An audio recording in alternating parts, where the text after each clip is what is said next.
Olá pessoal, bom dia, tudo bem? Bom, hoje eu sou Raquel, né? Sou presidente aí da Unijovem, para quem não me conhece ainda. Hoje é minha primeira aula, então tenham um pouquinho de paciência comigo. Hoje nós vamos continuar falando um pouquinho da história de Jesus. Falaremos hoje da ressurreição de Jesus, a lição 9, que chama Ele Deu a Volta por Cima. É muito interessante, né, que se a gente pega a história de Jesus e a gente vai só até a parte da morte de Jesus, para nós cristãos não faz sentido algum, porque na verdade a nossa fé está baseada em um Jesus vivo, um Deus vivo, né, que reina, que governa lá no céu, que ressuscitou, depois ascendeu aos céus e deixou o Espírito Santo aqui com a gente.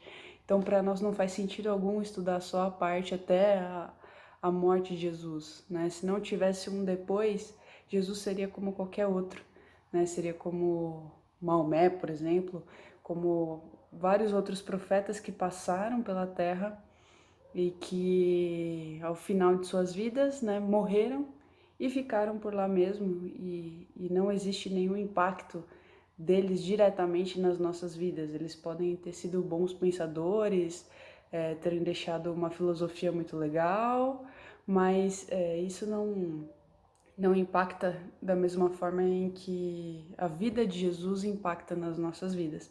E é isso que a gente vai ver um pouquinho hoje, o quanto a ressurreição de Cristo é importante nas nossas vidas, né? Qual é a diferença que a ressurreição de Cristo faz nas nossas vidas e também alguns fatos, né, de comprovação de que Jesus realmente ressuscitou. Vamos começar então lendo Lucas 24, do 1 ao 12, que é a nossa passagem principal da nossa lição. Vamos lá. No primeiro dia da semana, bem cedo, elas foram ao sepulcro, as mulheres, levando as especiarias que tinham preparado. Acharam a pedra removida do sepulcro que Jesus estava, né? Que o corpo de Jesus estava, na verdade. Mas quando entraram, não encontraram o corpo do Senhor Jesus. Estando elas perplexas a esse respeito, de repente pararam junto delas dois homens, com vestes brilhantes. Elas ficaram atemorizadas, tão atemorizadas que se curvaram com o rosto em terra. Mas os homens disseram: Por que buscais entre os mortos quem está vivo? Ele não está aqui, mas ressuscitou. Lembrai-vos do que vos disse, estando ainda na Galileia. É necessário que o Filho do Homem seja entregue nas mãos de homens pecadores, seja crucificado e ao terceiro dia ressuscite. Então se lembraram das suas palavras. Quando voltaram do sepulcro, contaram todas essas coisas aos 11 discípulos e às outras pessoas que estavam com eles. Eram Maria Madalena, Joana, Maria, mãe de Tiago, e as outras que com elas estavam, as que contaram estas coisas aos apóstolos. Tais palavras lhes pareciam loucura e não acreditaram. Pedro, porém, levantando-se, correu ao sepulcro e, abaixando-se, viu só os lençóis de linho e retirou-se para casa, maravilhado do que havia acontecido. Então aqui a gente vê, né, que mesmo Jesus falando para os seus discípulos que ele morreria e ressuscitaria, quando isso de fato aconteceu, eles ficaram perplexos, porque eles ainda não estavam entendendo muito bem, não estavam acreditando, não estavam se ligando no que estava acontecendo, né? A ressurreição de Cristo mudou as regras da terra, né? As regras físicas e as regras espirituais, as regras do céu. Quando Adão pecou, lá, né, o primeiro pecado, né, a gente tem escrito na Bíblia que foi o primeiro Adão, né, então o pecado entrou por meio de um homem. E Jesus veio para trazer o perdão sobre esse pecado. Também por meio de um homem, o perdão foi purificado, é purificado nas nossas vidas através de Jesus Cristo. Então, esse é o principal ministério de Jesus Cristo, né? Ele veio com esse propósito, ele já sabia que ele viria para isso. E mesmo assim ele escolheu vir e escolheu cumprir o plano de Deus. Então, vamos lá. A primeira parte aqui da lição, a gente vai falar um pouquinho sobre a prova física da ressurreição de Jesus. Em Mateus 28, do 1 ao 17, nós vamos ler também. Aqui ele vai falar um pouquinho do que aconteceu também sobre a ressurreição. É interessante que os evangelhos, né, eles falam todos sobre a ressurreição, alguns com um pouquinho mais de detalhe, outros com um pouquinho menos de detalhe, mas você vê que todos eles se conversam, né? E isso também faz parte da veracidade, da confirmação de que Jesus Cristo realmente ressuscitou. Vamos lá, Mateus é um cara, né, que escreveu aqui, ele era um dos discípulos, ou seja, ele acompanhou toda a história e depois ele escreveu, redigiu tudo isso aqui. Então vamos lá, vamos ver o que ele falou sobre a ressurreição. Mateus 28, a partir do versículo 1 até o 17. Depois do sábado, ao nascer o primeiro dia da semana, Maria Madalena e a outra Maria foram ver o sepulcro. Houve um grande terremoto, pois um anjo do Senhor desceu do céu, chegou, removeu a pedra e assentou-se sobre ela. A sua aparência era como um relâmpago e a sua roupa branca como a neve. Os guardas tremeram de medo dele e ficaram como mortos. Os anjos, porém, dirigindo-se às mulheres, disse: Não tenhais medo, pois eu sei que procurais Jesus, que foi crucificado. Ele não está aqui, já ressuscitou como havia dito. Vinde ver o lugar onde ele jazia. Agora ide imediatamente e dizei aos discípulos que ele ressuscitou dentre os mortos e que vai adiante de vós para a Galiléia. Ali o vereis. Ora, eu vos tenho dito. Saindo elas apressadamente do sepulcro, com temor e grande alegria, correram ao anunciá-lo aos seus discípulos. De repente Jesus lhes sai ao encontro, dizendo: Salve! E elas, aproximando-se, abraçaram os seus pés e o adoraram.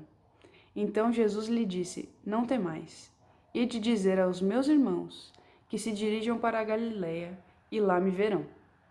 Quando alguns da guarda iam chegando à cidade, anunciaram aos principais sacerdotes todas as coisas que haviam acontecido.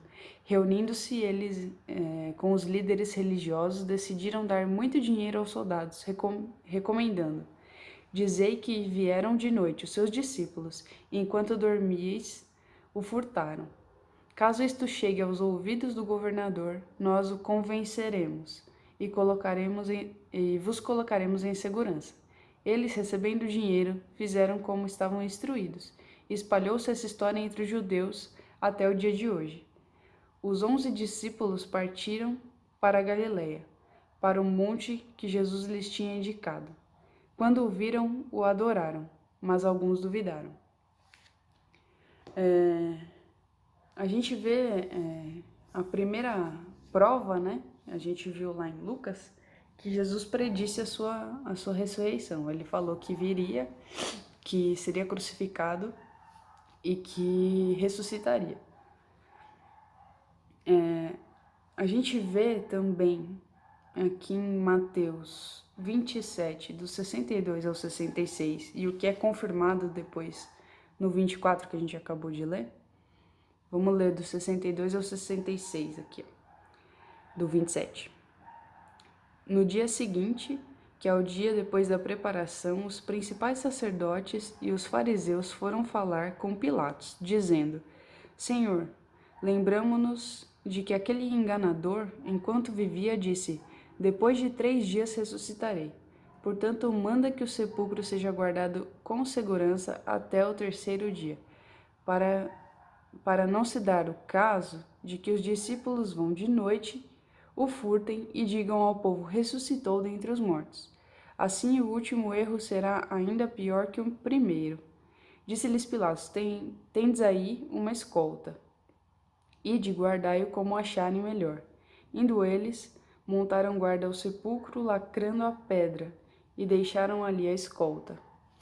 É interessante aqui, né, que essas pessoas que pediram justamente a guarda, né, que são os sacerdotes e os fariseus que eram contra Jesus, né, que crucificaram a Jesus aí, convenceram Pilatos e todo o povo a crucificar Jesus, né, eles pedem uma guarda porque eles mesmos tinham medo de que Jesus cumprisse o que ele havia falado, né, que ele ressuscitaria. Então eles falaram, poxa, vamos colocar uma guarda para vigiar, para os discípulos não falarem que vão roubar o corpo, não roubarem o corpo e depois falarem que Jesus ressuscitou. Não inventarem essa história, né? E aí depois, ao final, acaba que Jesus realmente ressuscita, né? Os soldados meio que desmaiam, né? Ficam como mortos ali, né? Por conta do terremoto e tudo mais. E no final eles acabam dizendo essa história maluca aí de que os discípulos roubaram o corpo e ninguém viu, ninguém percebeu, eles estavam dormindo, não acordaram e ainda ganharam um dinheiro em cima dessa mentira, para falar essa mentira. Tudo para desmentir o que Jesus tinha feito, o ministério de Jesus. Então a gente vê tudo que é tramado contra Jesus aí. Infelizmente, né? Porque em vez deles falarem, nossa, realmente a gente estava errado, né? A gente crucificou Jesus, que era a pessoa errada, né? Ele realmente cumpriu o que ele estava falando, realmente Deus se faz presente na vida dele ao ponto dele morrer e ressuscitar, né? Não eles querem acabar com a reputação de Jesus e inventam toda essa história, toda essa mentira. Mas o que é engraçado é que mesmo os fariseus e os sacerdotes inventando essa mentira, né, isso não parou a obra de Jesus, porque Jesus não depende de homens, não depende que a gente permita que ele faça a obra dele. Ele faz a obra que ele quiser. Deus é Deus. E ele não tem nenhum impedimento, né? A gente não consegue colocar nenhum impedimento para Deus quando Deus quer realizar a sua obra. Então, nesse caso, em vez deles simplesmente aceitarem, né, que seria muito melhor para todo mundo, né? Até se os fariseus reconhecessem, né, seria muito mais fácil depois de pregar o evangelho, teriam muito menos inimigos, né, do cristianismo do que a gente tem até hoje, né? Então, você vê que é algo realmente que muitas vezes o inimigo não deixa e o homem também ouve mais o lado errado do que o lado certo, por conta da nossa natureza pecaminosa, né? Então, eles inventaram essa mentira aí, havia essa guarda no local que disseram que estava dormindo e a guarda aceitou entrar nessa história, então o que dizem é que realmente deveria ter sido um bom dinheiro, porque essa guarda ela era totalmente fiel ao imperador, né? E para eles aceitarem a tal ponto de falarem, não, a gente foi negligente, a gente dormiu e roubaram o corpo de Jesus, realmente o dinheiro ali deveria ter sido muito alto.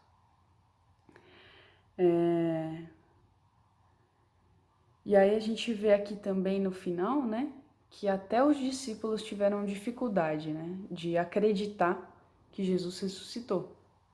Por exemplo, Pedro, né, Pedro saiu correndo atrás do túmulo, falando, não é possível que isso tenha acontecido, não é possível. E aí sai correndo e tal, e Jesus encontra ele no meio do caminho ali, né, e fala, não, vai pra Galileia, que eu vou encontrar com vocês lá.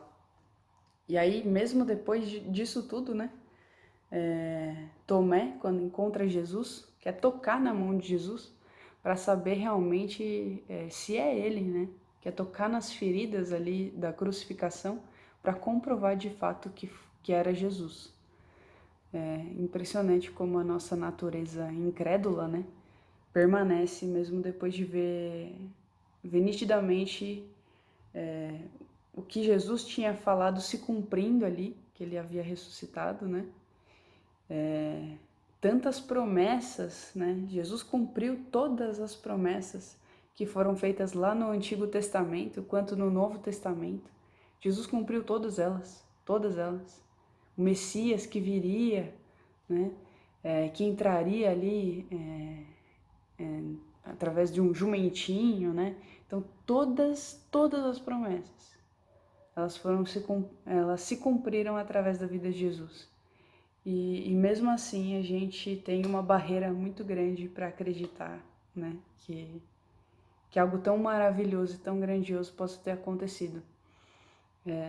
Eu creio que é um amor tão grande que a gente não consegue imaginar, algo tão surreal, que a gente fica pasmo e fala, não é possível que isso esteja acontecendo. É como se fosse algo, quando acontece uma coisa muito boa na nossa vida, a gente fala, não é possível que os meus sonhos estão se realizando, sabe? Eu creio que seja dessa mesma forma que a gente lida com essa questão da vinda de Jesus. Mas o que a gente precisa fazer é simplesmente aceitar o amor dele por nós.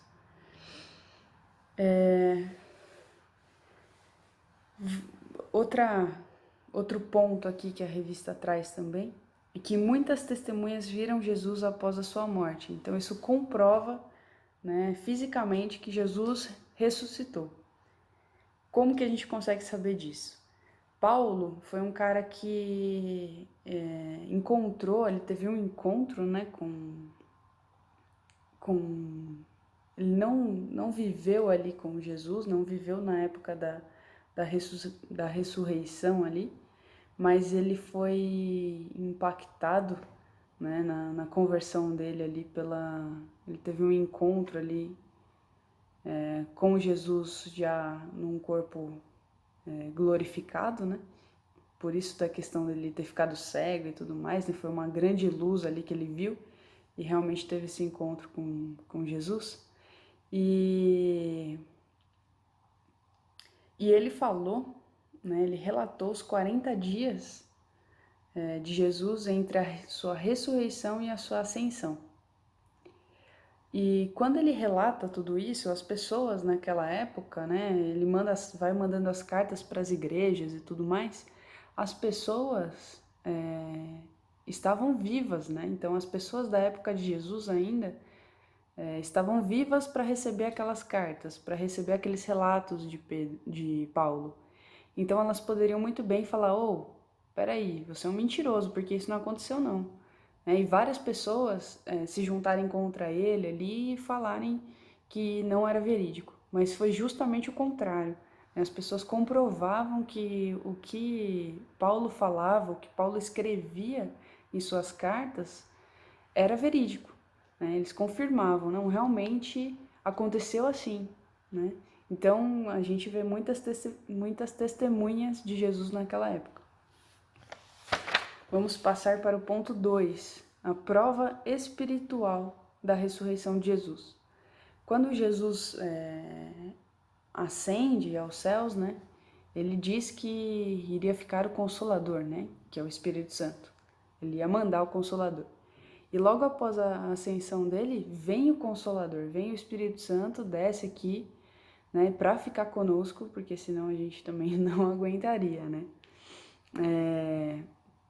E aí, então, ao derramamento do Espírito Santo, né, o que tem até aquele episódio de Atos, né, do primeiro capítulo do segundo capítulo de Atos, né, que acontece toda aquela movimentação, os discípulos começam ali a falar em outras línguas estrangeiras ali, né, então a gente vê a manifestação muito direta ali do Espírito Santo, né?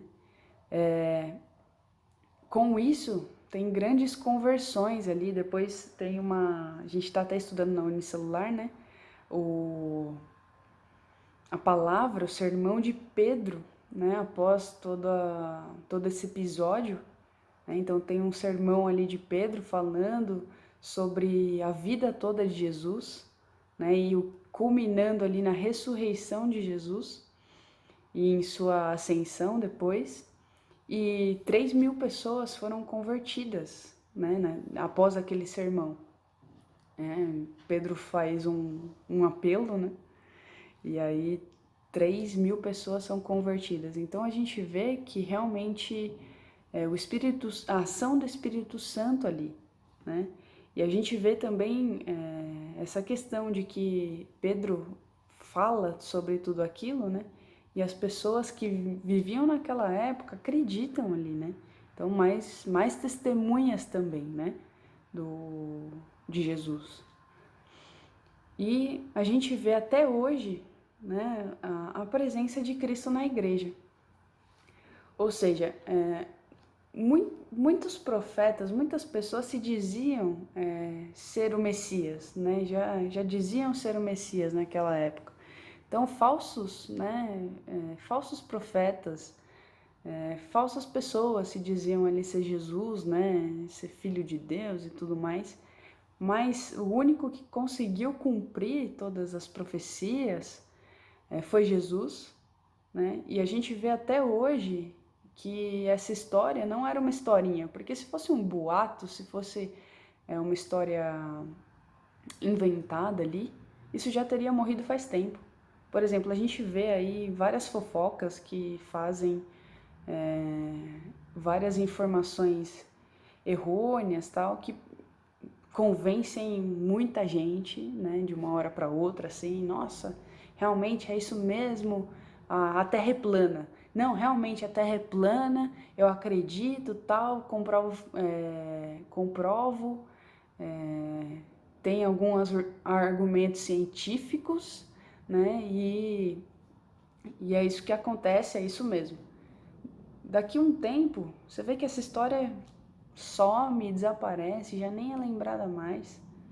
Mas com Jesus é totalmente diferente.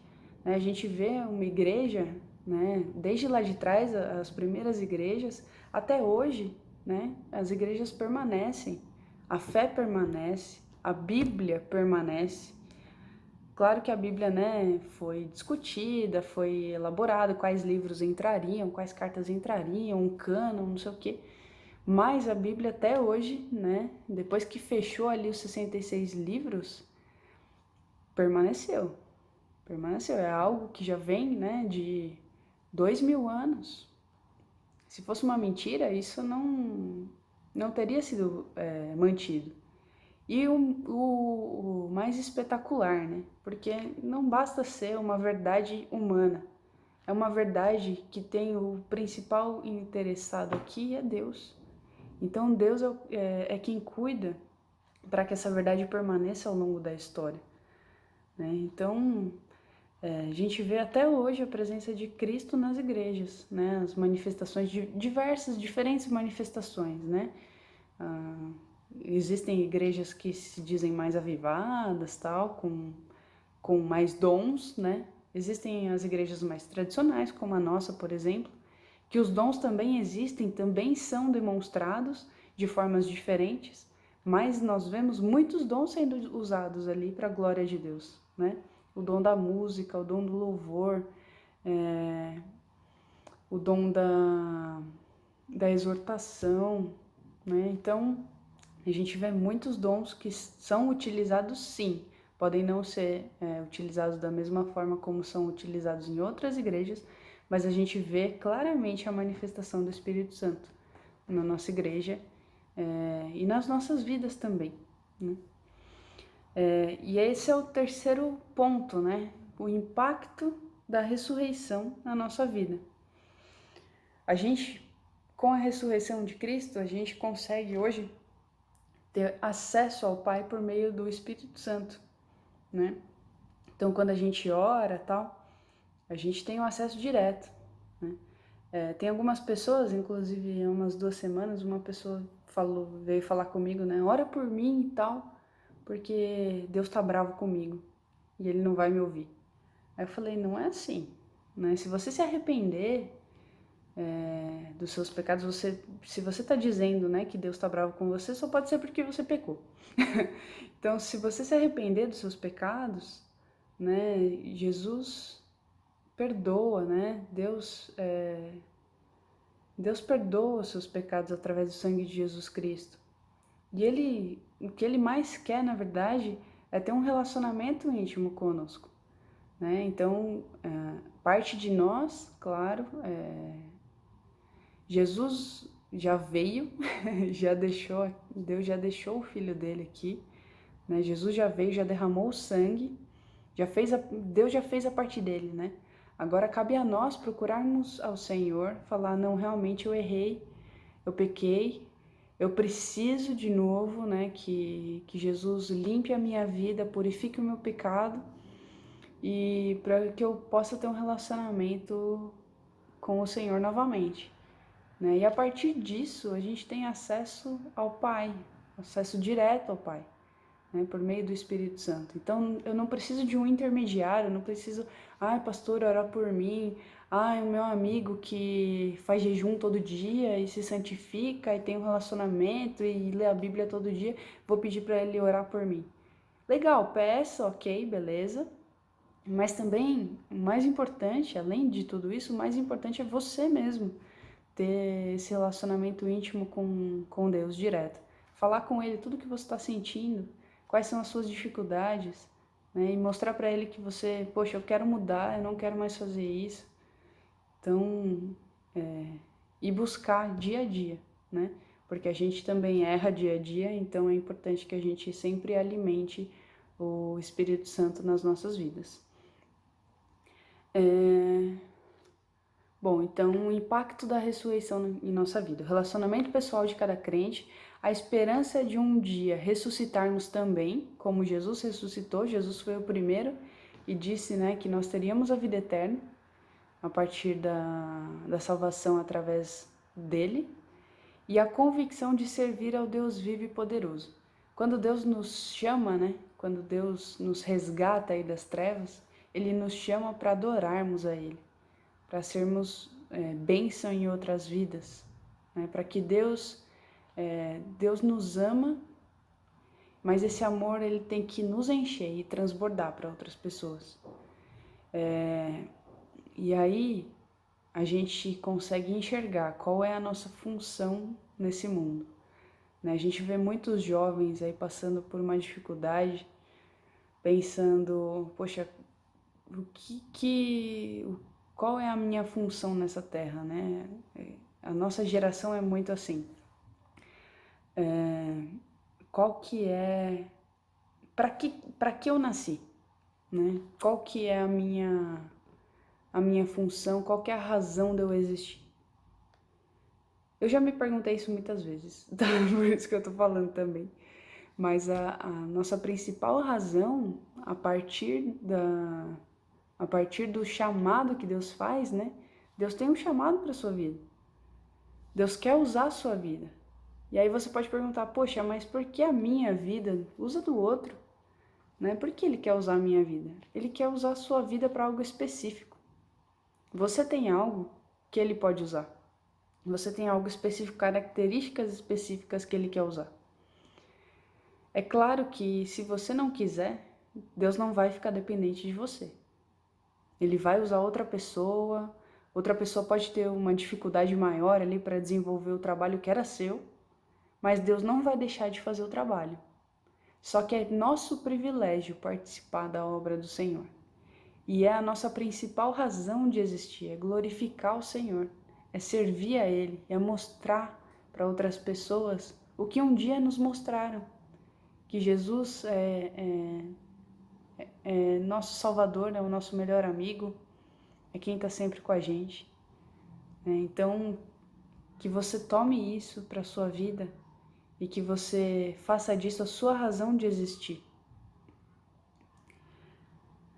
Bom, já partindo para os finalmente, eu não gosto de falar muito, né? Então eu sou um pouquinho mais objetiva, então a aula vai ficar um pouquinho menor mesmo.